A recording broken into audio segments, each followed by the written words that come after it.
Kitab Kejadian. Di video pertama, kita telah melihat bagaimana pasal 1-11 membentuk alur cerita dasar dalam Alkitab. Allah telah menciptakan segala sesuatu dan Dia membuat manusia segambar dengannya untuk memerintah dunia atas namanya. Namun manusia lebih memilih dosa dan memberontak, dan lalu kehidupan bergulir di luar kendali ke dalam kekerasan dan kematian. Dan semua ini mengarah kepada pemberontakan dan terseraknya orang-orang Babel. Dan pertanyaan besarnya adalah, apa yang akan dilakukan Allah untuk menyelamatkan dan menebus dunia? Dari kisah tentang terseraknya orang Babel, penulis menelusuri silsilah sebuah keluarga yang mengarah kepada seorang pria bernama Abram, yang kemudian dikenal sebagai Abraham. Dan janji Allah kepada Abraham di awal pasal 12 mengawali sebuah gerakan baru dalam kisah ini. Allah memanggil Abraham untuk meninggalkan rumahnya dan pergi ke tanah Kanaan yang suatu saat akan diberikan Allah kepada Abraham untuk menjadi miliknya. Di tanah itu, Allah berjanji akan membuat Abraham menjadi bangsa yang besar, membuat namanya masyhur dan memberkatinya. Nah, janji-janji ini terhubung dengan bagian awal dari kitab ini. Jadi orang-orang Babel dengan kesombongannya ingin membuat namanya masyhur, namun ternyata keinginan itu tidak berjalan dengan baik. Namun Allah dalam kemurahan hatinya akan memberikan nama yang besar kepada seseorang yang tidak ternama, yaitu Abraham. Dan berkat Allah bagi Abraham mengingatkan kembali kepada berkat Allah yang semula diberikan kepada manusia pada mulanya. Sekarang pertanyaannya adalah, mengapa Allah mau memberkati Abraham dan keluarganya? Kalimat terakhir dari janji Allah dapat menjelaskan semuanya, sehingga seluruh keluarga di bumi akan menerima berkat melalui engkau. Nah, ini adalah kalimat kunci untuk memahami keseluruhan kisah dalam Alkitab. Rencana Allah adalah untuk menyelamatkan dan memberkati dunia yang penuh pemberontakan melalui keluarga Abraham. Inilah sebabnya mengapa seluruh kelanjutan kisah dalam Perjanjian Lama hanya akan berfokus pada satu keluarga ini, yang nantinya akan disebut sebagai bangsa Israel. Ini juga melatar belakangi mengapa bangsa Israel akan disebut sebagai kerajaan para imam di Gunung Sinai. Allah ingin memakai mereka untuk menunjukkan kepada bangsa-bangsa lain seperti apa Allah itu. Janji inilah yang nantinya akan dijadikan acuan oleh para nabi dan penyair yang mengatakan bahwa pemenuhan janji itu akan datang melalui Raja Mesianis Israel yang pemerintahannya akan membawa keadilan dan perdamaian bagi segala bangsa.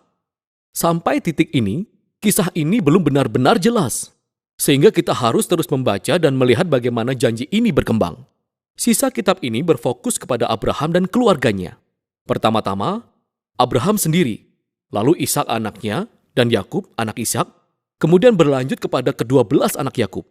Dan kisah tentang setiap generasi ini disatukan oleh dua tema utama. Pertama, setiap generasi dari keluarga Abraham ditandai dengan kegagalan yang terulang. Mereka terus-menerus membuat keputusan-keputusan yang buruk yang mengacaukan kehidupan mereka dan menempatkan janji Allah dalam bahaya. Namun demikian, Allah tetap setia kepada mereka.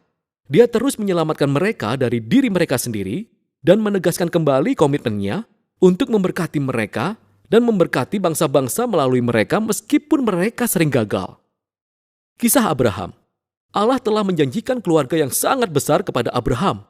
Namun pada dua kesempatan yang berbeda, Abraham khawatir dengan keselamatannya karena ada laki-laki lain yang tertarik kepada istrinya. Abraham menyangkal bahwa dia telah menikah dengan istrinya. Dan tentu saja hal ini menimbulkan masalah bagi mereka. Dan bukan hanya itu saja. Abraham dan Sarah istrinya tidak bisa memiliki anak. Jadi Sarah mengatur supaya Abraham tidur dengan salah satu hamba perempuan mereka. Dan hal ini juga menimbulkan permasalahan dalam keluarga mereka. Tetapi Allah selalu menebus kesalahan Abraham. Dan di pasal 15 dan 17, Allah bahkan meneguhkan janjinya kepada Abraham dengan sebuah komitmen resmi yang disebut perjanjian. Ini merupakan sebuah adegan klasik. Allah meminta Abraham untuk memandang bintang-bintang di langit dan menghitungnya. Allah berkata bahwa akan sebanyak itulah keturunan Abraham kelak. Meski semuanya terdengar mustahil, karena saat itu Abraham tidak punya anak. Dan sepertinya tidak akan pernah bisa punya keturunan. Abraham tetap memandang ke langit dan percaya begitu saja terhadap janji Allah. Lalu Allah merespon dengan membuat sebuah perjanjian dengan Abraham. Allah berjanji bahwa Abraham akan menjadi bapa segala bangsa dan bahwa berkat Allah akan dicurahkan kepada bangsa-bangsa. Allah meminta Abraham untuk menandai keluarganya dengan suatu tanda perjanjian, yaitu sunat bagi semua anak laki-laki dalam keluarganya. Hal ini merupakan sebuah simbol peringatan bahwa pertumbuhan keluarga mereka adalah anugerah dari Allah. Dan pada akhirnya, Abraham mempunyai banyak sekali anak-anak dan dia meninggal pada usia yang lanjut. Nah, kisah Yakub menyuguhkan tema yang sama dengan cara yang lebih dramatis. Sejak lahir, Yakub hidup sesuai dengan arti namanya, yaitu penipu. Dia mengelabui Esau kakaknya dalam hal berkat dan warisan. Dia melakukannya dengan cara menipu ayahnya yang sudah kabur penglihatannya karena sudah tua. Setelah itu, dia pergi begitu saja. Yakub memiliki 4 orang istri, walau sebenarnya dia hanya mengasihi salah satu istrinya yang bernama Rahel. Hal ini menimbulkan persaingan-persaingan di dalam keluarga. Satu-satunya peristiwa yang merendahkan hati Yakub adalah ketika ia ditipu oleh pamannya yang bernama Laban selama bertahun-tahun dalam hidupnya. Akhirnya, kondisinya terbalik. Yakub yang sudah direndahkan hatinya kembali ke tanah kelahirannya. Dalam sebuah cerita yang sangat aneh, Yakub akhirnya bergulat dengan Allah karena ia ingin Allah memberkatinya. Beberapa hal memang tidak akan pernah berubah, bukan? Tetapi Allah menghargai kegigihan hatinya. Dan dia meneruskan berkat Abraham kepada Yakub. Dan Allah mengganti nama Yakub menjadi Israel, yang artinya bergulat dengan Tuhan. Inilah bagian akhir kitab ini, kisah anak-anak Yakub, di mana seluruh tema cerita mencapai puncaknya.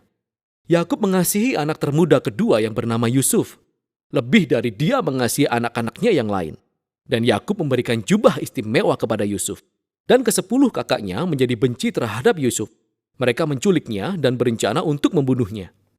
Namun kemudian mereka lebih memilih untuk menjual Yusuf sebagai budak untuk dibawa ke Mesir, di mana ia berakhir di penjara. Betapa keluarga yang gagal. Namun Allah menyertai Yusuf. Allah menyusun rencana untuk membebaskan Yusuf dari penjara, dan pada akhirnya Firaun mengangkat Yusuf menjadi orang penting kedua dalam pemerintahan di wilayah Mesir. Sehingga Yusuf menyelamatkan bangsa Mesir pada masa kelaparan. Dia juga menyelamatkan saudara-saudaranya dan keluarganya dari kematian akibat kelaparan.